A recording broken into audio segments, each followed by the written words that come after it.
வேண்டிய அவசியம் இல்லை என்று ஏன் திமுக தலைமை சொல்லவில்லை? இந்த கேள்வியை யாரும் எழுப்பினார்களா? அது அவங்க இஷ்டம், அவங்களுக்கு சுதந்திரம், அதனால விட்டுட்டோம்னா அதுக்கு அடுத்த விமர்சனத்துக்கே போகக்கூடாது. நீங்க அமைச்சரவையில் சேர்ந்ததுனால தான் உங்க கட்சியிலிருந்து ஒருத்தர் இவங்க சேர்த்துக்கிட்டாங்க, அதனால கூட்டணியை முறிச்சது நீங்க தான். அந்த நாளில் அப்போதுதான் நான் சொன்னேன். அப்ப கம்யூனிஸ்டும் சொன்னார்கள் திமுகவோட உறவு எப்படி இருக்குன்னா உறவு அது தொடர்கிறது அப்படின்னு சொன்னாங்க. அதுக்கு பிறகு ஏதோ விளக்கம் கொடுத்தாங்க, அது வேற விஷயம். தோழர்களே, தமிழ்நாட்டு அரசியலில் நாம் குறிவைக்கப்படுகிறோம் என்பதை புரிந்து கொள்ள வேண்டும். திமுக கூட்டணியில் இருந்தப்ப தாவேகா தலைவரை நாங்கள் விமர்சித்தது உண்மை, நான் மறுக்கவில்லை.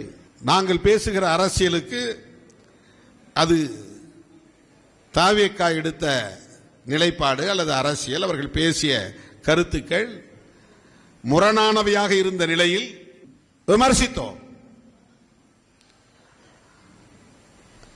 ஆட்சி அமைப்பதற்கு நெருக்கடியான ஒரு சூழலில் இந்த விமர்சனங்களை எல்லாம் கடந்து எங்கள் உறவை தாவேகா விரும்புகிறது என்கிற போது அந்த உறவை நாங்கள் தக்க வைத்துக் கொண்டிருக்கிறோம். அவ்வளவுதான். இதில் என்ன அரசியலில் பெரும் பிழை? நம்ம தம்பிங்க சில பேர் இப்போ 2 நாளைக்கு முன்னாடி தாத்தா ரெட்டமலை சீனிவாசன் பிறந்த நாள் அன்று நான் கொடுத்த பேட்டி ஒரு நறுக்கு மட்டும், அதாவது ஒரு கிளிப்பிங்ஸ் முன்னையும் பின்னையும் வெட்டிட்டு தொடர்கிறது, திமுக கூட்டணி தொடர்கிறது அப்படிங்கிறத மட்டும் போட்டாங்க. நாங்கள் எங்கே இருந்தாலும் அந்த இடத்தில் நேர்மையாக இருப்போம், இருந்திருக்கிறோம்.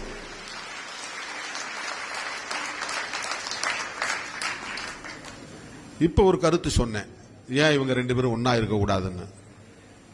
இருக்க மாட்டாங்கிறது எங்களுக்கு தெரியும், ஆனா ஏன் இருக்கக்கூடாதுன்னு நான் கேள்வி எழுப்புகிறேன்.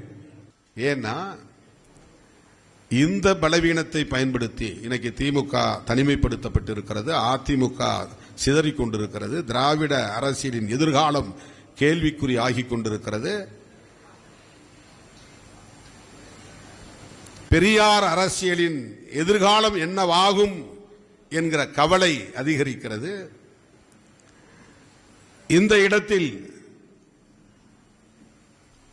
வி த லீடர்ஸ் அப்படின்னு ஒருத்தர் கட்சி தொடங்கி இருக்கிறார். வி த லீடர்ஸ் இங்கிலீஷ்ல. அவர் IPS படிச்சவர். யாருன்னு உங்களுக்கு தெரியும்?